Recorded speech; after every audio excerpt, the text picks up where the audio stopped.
Hey class, let's go over a couple of examples. This right here is lesson 1.2 density worksheet. So I'm going to go through a couple of examples. I'm not going to do all the problems obviously, but I'm going to go through a bunch of them to make sure that you guys are okay and understand completely what's going on. So the reference table S gives the densities of many elements. Which of the first 10 elements is the least dense? So we go to reference table S. This is the one, the reference table that when I go back through, you'll see it like this is the second to last page usually in that packet of papers that I gave you that has all kinds of information on it. So we go through here. I forgot what the question is. Let me take a look. Reference table S gives densities. Which of the first 10 elements is the least dense? So over here is the density. I'm looking through all of these. Notice the one that's the smallest is hydrogen, 0.000. There's 4 zeros there. This one only has 3 zeros. These have 2. This one here has 3 zeros. None of the rest of them actually come close within like 10 of hydrogen.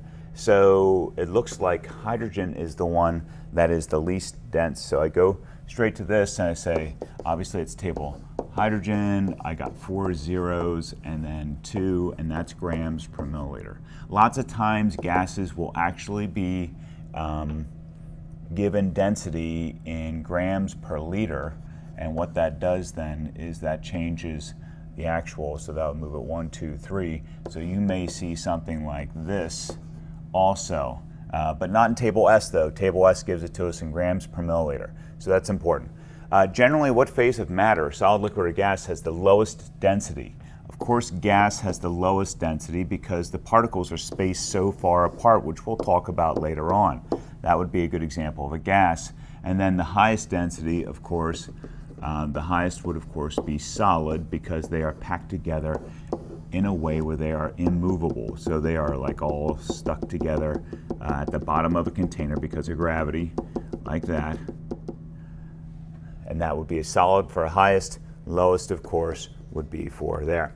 Okay, now I'd like to use our time here so I can show you what's going on for number 5. Number 5 is a little bit different because we've done, you've seen regular density problems, but I want to make sure that you understand that units must be the same. So if we're looking for density in grams per cubic centimeter, and by the way, that can also be grams per milliliter because 1 milliliter equals 1 centimeter cubed. I know that's ugly handwriting, but still. So if we have kilograms for mass, I'm going to have to do a metric conversion from kilograms to grams to be able to find out what my answer is. So my mass here is 2.75, that's a 2, there we go. Kilograms, and kilograms to grams means that I'm now, if you remember how to do this, I go from 3 minus 0 because grams is 0 gives me 3, which means I move the decimal place 1, 2, 3 places to the right hand side, which is now my starting amount. So that means that if I'm finding density, density equals mass divided by volume, and that equals 2750 grams divided by what is that? 250.0 centimeters cubed. That means my answer is going to be in grams per cubic centimeter, like that. And whatever we get by taking that divided by that, I don't mind going through it. Let's go through it. There's going to be some questions as far as like how far do we take out, how far do we write down, what is that, 250, yep. Let me just try that one more time. Divided by 250, okay. So I get, that's not right. Hold on, please. 2750 divided by 250 equals 11. Okay, so that would be 11 grams per cubic centimeter. Because I have 3, 1, 2, 3 there, that 0 doesn't count, 1, 2, 3, 4, I should actually do that. And we'll talk more about what that means, 11.0, and why we do that. Okay, so let me just continue on. There's one more thing I'd like to show you. Take a look at number 9. Number 9, some people had some questions on. If we're doing density equals mass over volume, that means I end up like this. I simply fill in the things that we have, which would be 1.64 grams per milliliter over 1 equals, and then what do we need? We have 30 grams. There's my mass, 30 grams, like that. We're looking for the volume. Find the volume. That's volume on the bottom. So that means that when I cross multiply here, I get 30 grams equals 1.164 grams per milliliter over the volume. Okay, and then what I do is I multiply. What am I doing? I'm sorry, guys. Times V.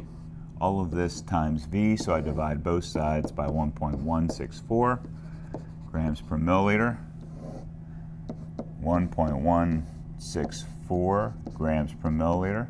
Okay, and then 30 divided by 1.164 equals, now here's a good example of where to round off at.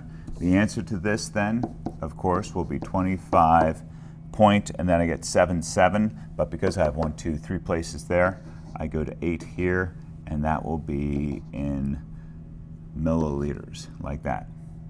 And that's how I do that. And you do all B and C exactly the same way.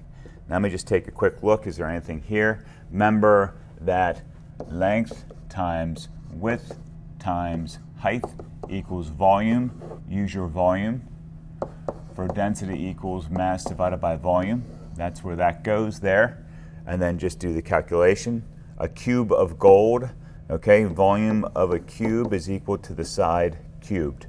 Okay, has a length of 1.5 centimeters. So that would be 1.55 cubed. That would equal your volume. Then you do the same thing we did before. Density equals mass divided by volume. And that goes right there. Okay, this is our water displacement. Make sure that you're watching and using your notes. A water displacement is when you have the object, CT, plus water minus the water. Let me move down just a little bit. Equals the volume of the object. Okay, so you just have to subtract object with the water. That would be, where are we at here? Object with the water looks like this one. And the initial volume of just the water looks like that one. You subtract those two. That gives you the volume of the object, and then you can do your normal. And that goes there. Okay, good luck. I hope you do well.